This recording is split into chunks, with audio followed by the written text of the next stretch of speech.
It's the Gear Tester here. Welcome to the second installment of my two-part series entitled Airsoft, Real-World Applications. I'm interviewing a young man, a friend of mine, who regularly takes part in multi-day MilSim Airsoft events. In this video, he shares information he's learned that he feels is useful for the responsible armed citizen in real-world applications. The next most important, piece of kit is going to be your rifle. I've got, plenty of different rifles, squad automatic weapons, all sorts of different things. This is, an Ergi. That's what it's called. It's basically an M4 base. It's got a... And this is battery powered, right? Yeah, so they're battery powered. This is just, Geisley. This is a Geisley rail. Same ergonomics as your normal M4. You got a charging handle. All the same things. Now, you don't have iron sights on that. I don't personally have irons on here. But you do have and this is that's an Angel. This is an Angel. Is that real or fake? This is one of the really nice repro models. Yeah, and you use it to aim under night vision, right? Yeah, so it's got IR laser, Viz laser. It's got an infrared flood on it. Okay. So you can do it all sorts of different ways. How much does that cost? These are, I think, the repro ones. They're like $350. Okay. Something like that. And you're using that to engage targets, and as you're playing. Basically, do you do most of your fighting at night? A lot of it happens at night. A lot of it also happens during the day. Okay. It's really a mix of the both. Yeah. And then I've just got it on a pressure pad. This is a dual pressure pad. I usually have a Surefire M600V that goes here. Okay. It's white light. It's the V, so it's called the Vampire. Oh, okay, so it does IR, yeah, and then so you can switch the bezel. Head. Yeah, it's got the rotating head on it. And what's the output on that? Like the white light, like 250 or something, 300 lumens. It's not very much. No, it's not a lot. Lumens don't really mean a whole lot in the world of flashlights. But it does allow you to go into like a completely dark room. Yeah, and I can light the entire room. And okay. That's the whole reason behind it, because night vision, against popular belief, if it is completely pitch dark, they work on it uses ambient light. It amplifies ambient light, so if it's completely dark in a room, you're not going to be able to see very well, no matter how nice your night vision is. So this is just, just an old trusty rifle. And that red dot's not currently working. It's damaged. I mean, you got it on it because it looks sexy. This one's actually, it broke at the last game I went to. Okay. I have but when you actually play, you want a red dot that's working then? Yeah, so I always have a red dot that's sighted. Okay. And generally this gun's, this gun's really built out, so it's got a lot of work done to it, so it's, really accurate and works extremely well, so you don't have to worry about, once you sight it, get it zeroed, it's generally pretty accurate. And is this a real Geisley rail or a kind of knockoff? This is a knockoff made by Howe Industries. They're cut out of the same metal. I mean, like you're not for your use. You're not assaulting into Afghanistan tomorrow. But the point is these guns are amazing in terms of. I'm just from everything. This has got Daniel Defense trademarks on it. They're basically.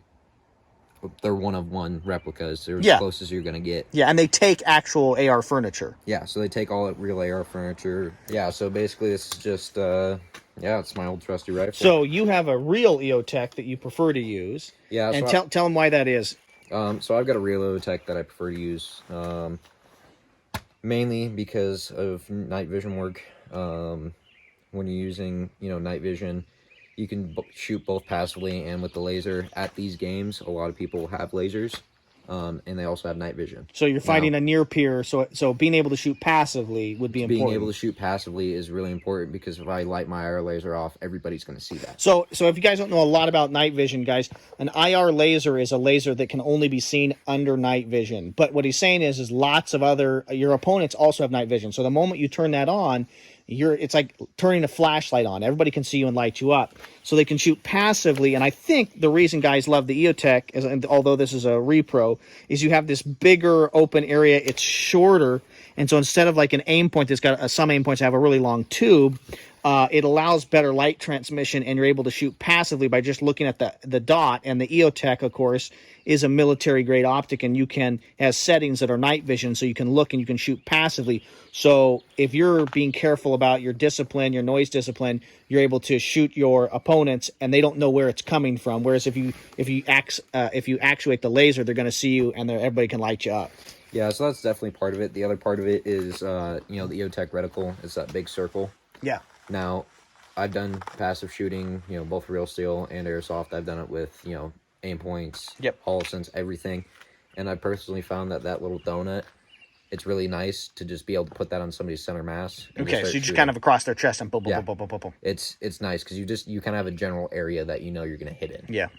The only thing in my view that EOTech needs to do is they need to give us 2,000 to 3,000 hours of runtime. Yeah, if they did that, but I mean, like 600 hours, that's what's kept me in the land of aim point is because I personally found I will burn through batteries in my real EOTech. I burn through them ridiculously quick. So how many will you need to switch out batteries in a 3-day event? If I leave it on the entire time.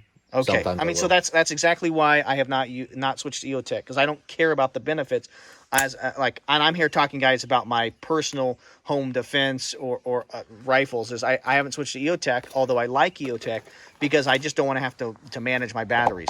Okay, tell us about some of this. Some like in the military, people might call this snivel gear, but talk to us about this stuff that makes your life easier. One of the most important things no field will let you on without them is a set of ANSI rated glasses.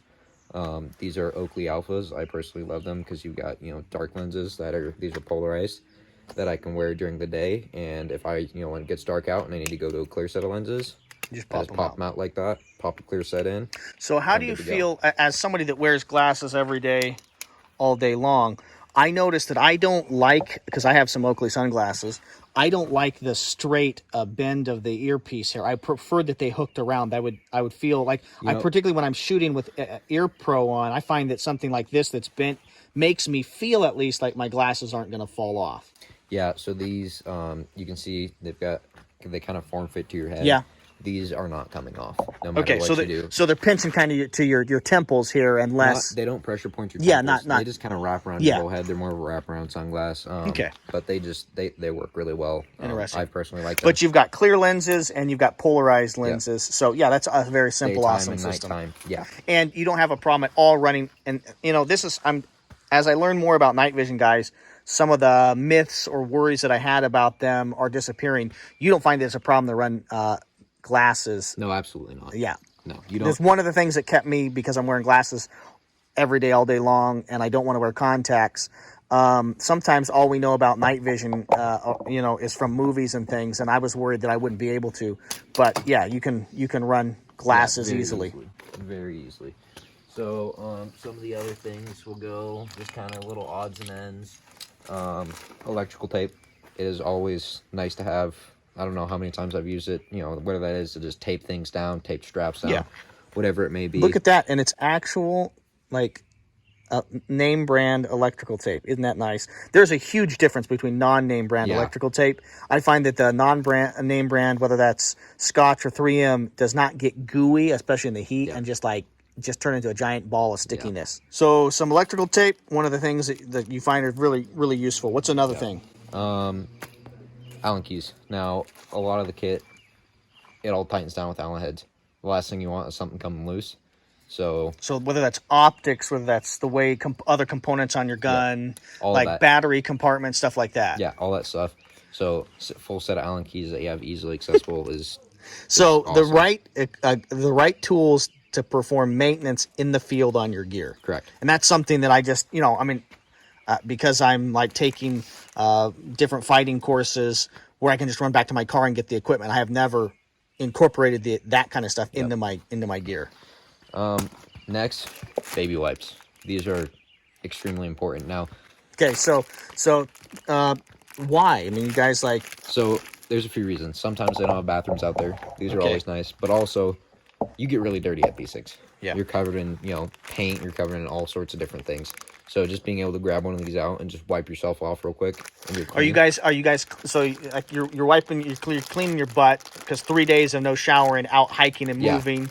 right? So you're doing that. Are you cleaning stuff like your armpits, your groin, like keeping down the pretty bacteria, much the sweat, the dirt? anything you want to clean. Okay. That's why I carry these. I always have. I mean, that's a really big thing in the military, the United States military, is baby wipes. Like they use them all the time. And I hadn't discovered this until a couple of years ago when I went on a 6-day backpacking trip, and I took these along, and they made the whole difference in the world. Yeah, they make a huge difference. Because not showering and hiking and moving, you can get some serious. Sweaty, it helps keep you clean and happy. Next thing is a carabiner. This one I personally like. You can load rope through this. It's got a 1,500-pound load rating. You guys aren't rappelling and stuff, but you might be dragging gear or backpacks and equipment. So we've done rappelling at games. But generally we try and stray away from it. But I use this. I'll run rope through it, and I can use it to cinch up like a tarp or something over my head when it's raining. We've used this to prop stuff up. Just whatever I may need. All right. I can so non stuff where you're not dangling from it. That's interesting. So if you guys can see this, you can hook it on something, and then this is a little ratcheting system that you could run paracord or rope through of a relatively small dimension and crank down on it. Okay, so would it come in here? Yeah, so it comes in here, and then it slides in there, and then it ratchets, and that's pretty cool. So it allows you to tighten, like if you're using your poncho to make a shelter or something, you're able to tighten stuff down. Absolutely. Awesome. Yeah. I hadn't thought about that. I like that. Next up, a rain poncho. This is just a cheap little rain poncho. I've had this thing for years. It does a great job. And that's not a military poncho. No, this is just a cheap little one. It's got a hoodie, arms and everything, but this has kept me dry. And it does snap. Does it snap together? Yeah, it snaps together. The snaps have since been broken. But every single one's broken. But so you use it to cover you as a rain poncho. Yeah, you can set it up for like shade. Then I can set up for shade if I'm trying to just sit under and cook some food, and if it's raining, I can string this thing up. Yeah. Just nice and easy, keep me dry and keep me happy. Do you prefer the poncho over a tarp? Absolutely. Okay. Because this is way smaller. It's lighter. This is And here's the thing. This blends in a lot better with trees than a tarp does. Okay. Because tarps, so that coloration. Tarps they don't really make in colors for blending in with trees. Yep. Next up, a fanny pack. Now I keep generally all my personal items like my ID, my phone, car keys, all my important stuff in here. This generally will get closed, and I'll generally throw a zip tie on it, and I won't open it. Okay, so that's kind of stuff that it's my insurance. That's your insurance policy. Yeah. This is none of all the stuff that's in here is important. Okay, I like that. So you throw in a zip tie on there. It's just on your person all day long, every day for multiple days. Yep. But it's got stuff that after your game is over for real life. This is okay. This I like all that. The stuff I need. And you didn't lose it. Oh, I lost my car keys 3 days ago. I don't have any idea. 10,000 acre field. You're never gonna find it. Next thing, a balaclava. This is one of many that I wear. So a face kind of. It's just a face covering. Generally, if it's cold out or whatever, I'll throw this on. If we're doing, night stuff, I'll throw this on. It just kind of conceals you a little bit better. Keeps your shadow a little bit darker. That's all. Does that protect you? Are you planning on that protecting you a little bit if you get shot in the face, throat area? It's gonna stop, from getting a huge welt. Yeah. But besides that, I'm not really. But you're kind of just more about comfort. Yeah, it's more about comfort. This is super comfortable. It's just. Do you have different ones that you wear in cold climates? Yeah, I do have some. Generally, this one. Yeah. I'm honestly not sure what this is made out of, but I've worn this from everything for snowboarding all the way to hot weather stuff. So it's just a comfort thing. Yeah, it's just a comfort thing. All right, so tell us here about the night vision. So last but least, the night vision. So this is a OpsCore. This is a first spear cover that's, I've done some work to it. This is called jute. Basically what this is for is when you're out in the woods at night and you're walking around. If I just see somebody wearing a slick helmet, especially under night vision, they're going to stand out like a sore thumb to me. So does the polymer kind of reflects? Doesn't reflect, but this breaks up your headline. It breaks up your headline. So you blend more with the trees is all it does. Okay, so I mean, this is kind of classic ghillie suit stuff, but you've kind of, rather than a ghillie suit that makes it really difficult to move through, people that are in ghillie suits, snipers kind of stay in one place. They don't do a lot of, a bush running across the field is clearly stands out. So, but you're just trying to break up. So if your head comes up over something, this kind of breaks up the overall. This just breaks up your headline. That's really all that matters. This is a This is a mantis strobe. Okay. And is that IR? Yeah, this is IR, and it also has Viz. Generally, we just use IR settings on it. I don't really ever turn it on, just because it's a beacon saying I'm here. Yeah, because you're playing with people that also have night vision. Yeah, absolutely. In the back, I've got a counterweight pouch. I can't remember if this is an ops core or who it's made by. How many ounces are you running the counterweight? Okay, like 8 ounces? No, way more than that. It's probably closer to 20. Really? Yeah, so dual 14s, not the nicest night vision out there. They're heavy. Yeah. But they work. They're what I have. And these things weigh 32 ounces. Okay. So, this unit right here, that weighs 32 ounces.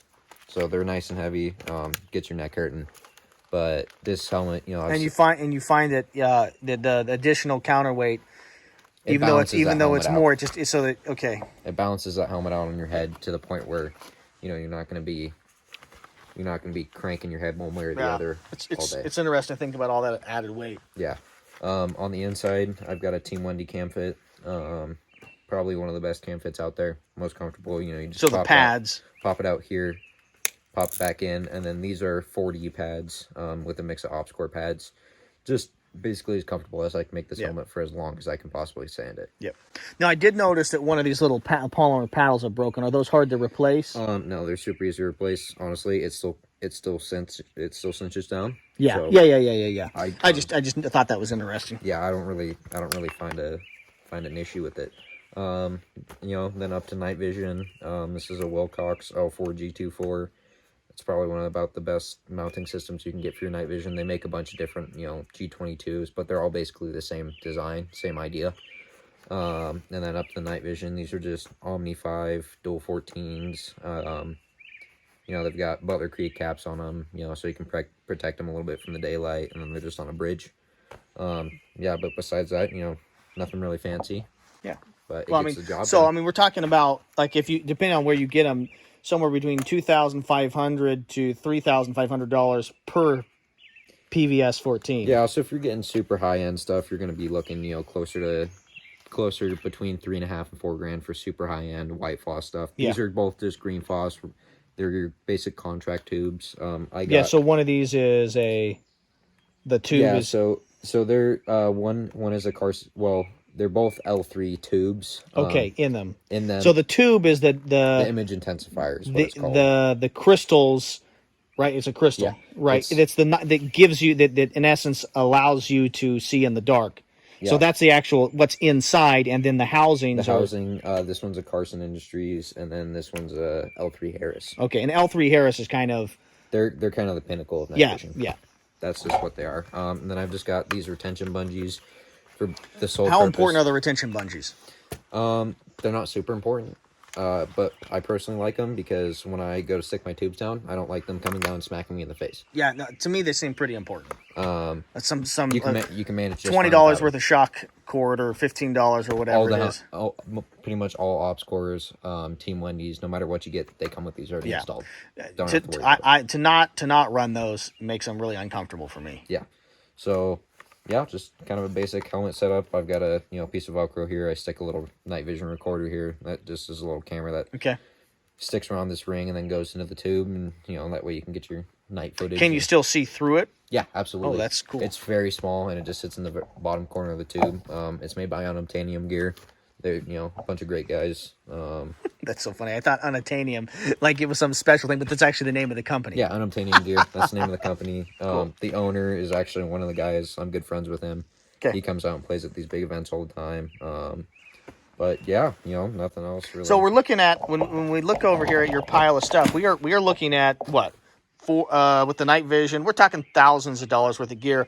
It's interesting to me that the airsoft industry has created this, and I think that those of us who don't do this might be wise to take a moment and learn what we can from people that are spending this amount of money and this amount of time and energy. I think there's lessons to be learned from this that we as civilians, and I don't know, maybe the military is also watching and observing some of this, can learn from this. So leave a comment down below, guys. Let us know what you thought about this video, what you liked, what you didn't like, what you agree, what you disagree with. Thank you very much for your views and your subscriptions. My goal here at the TheGearTester YouTube channel is to produce quality video reviews on the topics of shooting, camping, and survival gear. I want to do that in a playful and fun way, a way that allows you, my valued viewers and subscribers, to gain a benefit as well as being entertained. If you haven't watched the first part of this series, this two-part series, Airsoft Real-World Applications Part 1, I'd encourage you to go back and watch it. I'd also really appreciate it if you would hit the like button and subscribe to the TheGearTester YouTube channel. I would find it super useful if you would leave a comment on this video down below. Let us know what you liked, a piece of gear or an idea that really stood out to you that was mentioned or discussed in this two-part series. Thank you very much for your views and your subscriptions. This is the TheGearTester signing off.